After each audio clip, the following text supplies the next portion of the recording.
Bonjour, alors je vais commencer ce point sur les marchés en évoquant avec vous la situation, le graphique d'Amazon sur la période 1997 et 2002. Parce que je pense qu'il y a des similitudes entre ce qui s'est passé à la fin des années 90 pour Amazon et ce qu'on observe actuellement aux États-Unis en termes de psychologie de marché. Donc Amazon, en fait, c'était une valeur Internet déjà à l'époque, hein, qui était déjà très connue, qui a connu une phase de hausse parabolique ici, que vous voyez très bien, à partir de 1998, évidemment beaucoup plus brutale, beaucoup plus puissante que celle qu'on observe sur les indices boursiers généraux. Hein, on était en plein dans la bulle Internet. Le cours est passé de 4 ou 5 euros à quasiment 100 euros en l'espace d'un an. Et au début de l'année 99, ici, la hausse parabolique a commencé à casser. On est passé, vous voyez, d'un cours de l'ordre de 95, 100 euros à un minimum d'une quarantaine d'euros. Mais contrairement à ce qu'on observe la plupart du temps, cette fois, la hausse parabolique n'a pas été suivie d'une cassure complète de tout le cycle haussier précédent. On a eu un rebond technique qui a permis de réaliser un nouveau plus haut ici, et encore un dernier rebond technique juste avant la fin 1999, à ce niveau-là, où on a marqué de très très peu un nouveau plus haut au-dessus de 110 euros. Mais ce qu'on observait aussi, c'est que pour chacune de ces hausses, on avait une dynamique haussière moins forte que la phase de hausse parabolique qui a précédé. On voit ici, vous voyez, des divergences sur le RSI, hein, qui est le deuxième pic est beaucoup plus bas que le premier pic. Même chose sur le MACD. Et sur le troisième pic, même situation, hein, on est nettement en dessous du pic, sur les oscillateurs en tout cas, donc du sommet de hausse parabolique de début 99. Alors quand on regarde la courbe du graphique de l'indice américain, donc là j'ai pris au sens le plus large le Wilshire 5000 pour avoir l'indice global de la bourse américaine, on a un petit peu la même chose, une phase de hausse parabolique ici, évidemment beaucoup moins marquée que celle d'Amazon, parce qu'il y a beaucoup plus de valeur, les variations sont lissées, mais elle existe quand même avec un gros pic ici sur les oscillateurs et une courbe qui devient presque verticale à la fin. On a eu la cassure de février ici, et ensuite on a réussi, contrairement à ce qui se passe dans la majorité des cas, à avoir un rebond technique donc qui a permis de réaliser de justesse, mais de réaliser quand même de nouveaux plus hauts sur les indices américains. Et on observe aussi la même situation, une baisse ici des oscillateurs qui traduit le fait que la dynamique haussière de ce rebond était nettement moins puissante que celle de la hausse parabolique qui a précédé. La psychologie des investisseurs a commencé à être entamée par cette baisse de février 2018. Donc sur la seconde vague de hausse, ils sont beaucoup plus prudents qu'ils ne l'étaient. Et de nouveau, ici, on a une cassure à peu près, pour l'instant, d'ampleur comparable à celle de février. Et cette cassure, à mon avis, elle va provoquer encore plus de doutes et d'affaiblissement dans la psychologie haussière des investisseurs américains. Alors la question maintenant est de savoir, est-ce qu'on pourra avoir, un peu comme ça a été le cas sur Amazon ici, encore un troisième rebond? Est-ce qu'il y a encore un reste de dynamique qui le permettrait avant le grand retournement baissier que j'attends pour ma part, même si je n'ai pas encore d'alerte imminente sur les fondamentaux macroéconomiques.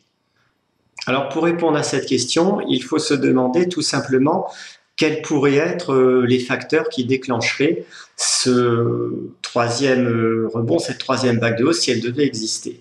J'ai beau réfléchir, vraiment je n'en vois aucun aujourd'hui.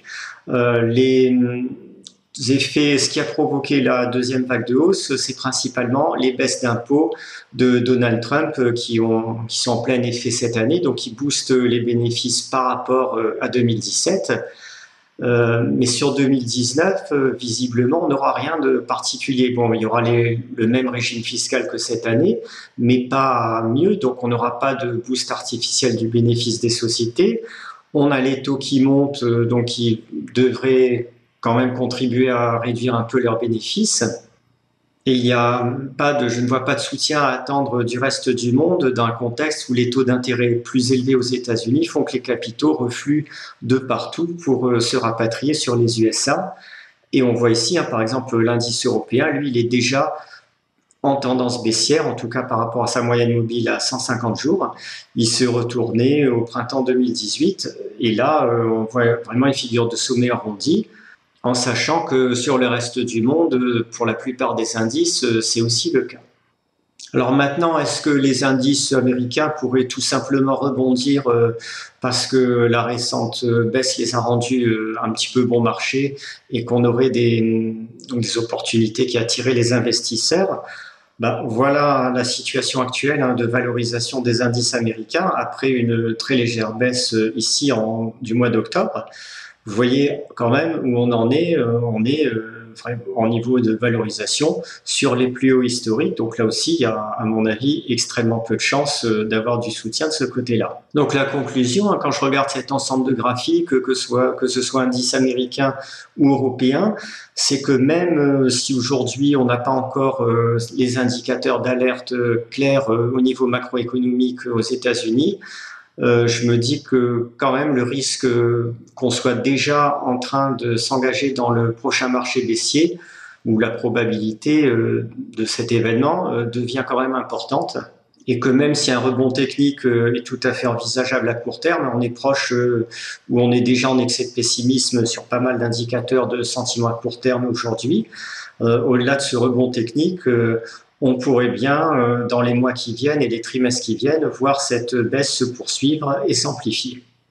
Alors cette valeur Amazon que je vous ai présentée en début de vidéo, en fait, elle fait partie d'une catégorie d'indicateurs avancés qui est intéressant, qui sont des indices boursiers sectoriels. Certains d'entre eux, donc certains secteurs d'activité, ont la propriété de se retourner à la baisse quelques mois avant le reste du marché. Et ça n'est pas les mêmes. Donc à chaque crise va correspondre en fait un indicateur sectoriel spécifique. Et donc dans la formation Le Grand Accélérateur, je viens de mettre à jour cette formation en ajoutant une vidéo justement sur ces indicateurs avancés pour savoir lesquels utiliser en fonction du type de crise qu'on envisage. Et ils ont été clairement très efficaces pour prévoir les retournements de marché de 2000, 2008 et même celui qui est en train apparemment de se produire depuis quelques mois. Donc j'explique dans cette nouvelle vidéo comment on fait pour les utiliser au mieux avec un horizon de prévision qui va porter sur, on va dire, en général 3 à 8 mois. Voilà pour ce point sur les marchés. À mon avis, si vous n'êtes pas dans une optique d'investissement ou de trade de court ou moyen terme à horizon de quelques mois, et sauf exception, il est vraiment temps maintenant de réduire sensiblement votre exposition en actions ou en fonds ou indices corrélés aux grands indices actions en général.